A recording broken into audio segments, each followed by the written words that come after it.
You've tried 5 masks, had pressure adjustment in your machine, as well as desensitization techniques, and you still can't sleep with your CPAP mask or machine.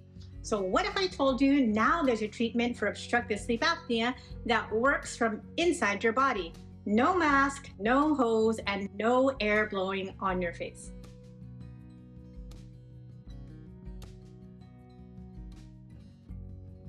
Hi, I'm Dr. Val Cacho, board-certified integrated sleep medicine physician, and if you struggled with CPAP or just want to know what else is out there, let's talk about hypoglossal nerve stimulation. This is a treatment that can help people with moderate to severe obstructive sleep apnea breathe and sleep better without using a CPAP mask. So here's the simple one-liner version. Hypoglossal nerve stimulation is a simple surgical implant that stimulates the motor nerve to your tongue to move forward and out of the way when you sleep, keeping your airway open and allowing you to breathe better at night. You turn it on with the remote, and while you sleep, it actually works automatically with the natural breathing of your lungs. Depending on the type of hypoglossal nerve stimulator you use, it can have 3 main parts. One is a small battery or generator implanted underneath the skin with a wire that goes to the nerve to your tongue, which is the hypoglossal nerve, and it moves your tongue forward. The other part is the sensor that tracks your breathing pattern. The new Inspire 5 has a sensor built into the generator, so there's no wire that goes near your lungs. When the sensor detects that you're inhaling, it sends an electrical impulse to the nerve to your tongue that pushes your tongue slightly forward, allowing your airway to stay open. Clinical studies show that hypoglossal nerve stimulation can reduce apnea events, improve your energy, focus, and daytime alertness. There are 2 main types of hypoglossal nerve stimulators that are available in the US. The first is Inspire, which I alluded to, and the second is Genio. Inspire was FDA approved in the US in 2014, and it includes those components that I discussed.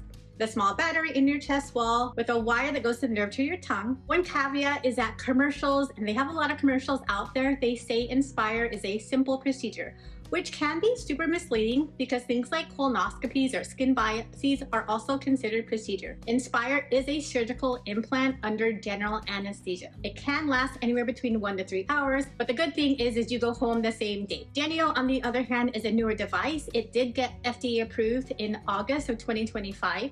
Instead of having an implant in your chest wall, the implant is just in the throat here with it's a bilateral stimulation that goes to both nerves, but there's no battery because there's an external battery on the outside. So really the difference is that there's less hardware in your body, which for some people, they would prefer that because they don't like seeing the bump of the battery in their chest. So who is someone that can qualify for this surgical implant?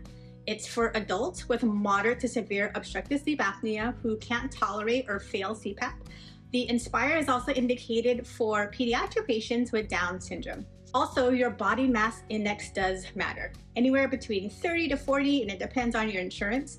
For the Inspire surgery, you have to have a procedure before that called a drug-induced sleep endoscopy to make sure that your airway is favorable for this device. The pros of this implant is that no mask, minimal maintenance, nothing to clean. The battery for Inspire lasts 10 to 11 years. Cons, for some people, it's surgery, and so that's not an option for everybody depending on your health status. Most insurances do pay, but some patients have a high deductible or high co-insurance, and side effects may include things like tongue soreness, infection, or just feeling uncomfortable, but there's a lot of things that we can do to change the settings to make it more comfortable. I always like to think of hypoglossal nerve stimulation for obstructive sleep apnea as plan B. CPAP is definitely very effective. I've seen patients who have over 100 events per hour go down to less than 5 on therapy. With hypoglossal nerve stimulation, the goal is a 50% reduction or down to mild sleep apnea. For most people, CPAP still works out best. It is the gold standard. But if CPAP isn't an option for you and you've tried a bunch of masks and pressure changes, please consider hypoglossal nerve stimulation as it could be life-changing. I hope you found this video helpful, and for women in their 40s and 50s who tell me that they're concerned about their untreated sleep apnea leaving them exhaustion, but they don't want to get tested because they don't want to have this mask on their face, just know that there's plenty of options available. I talked today about surgery. There are also things called oral appliances.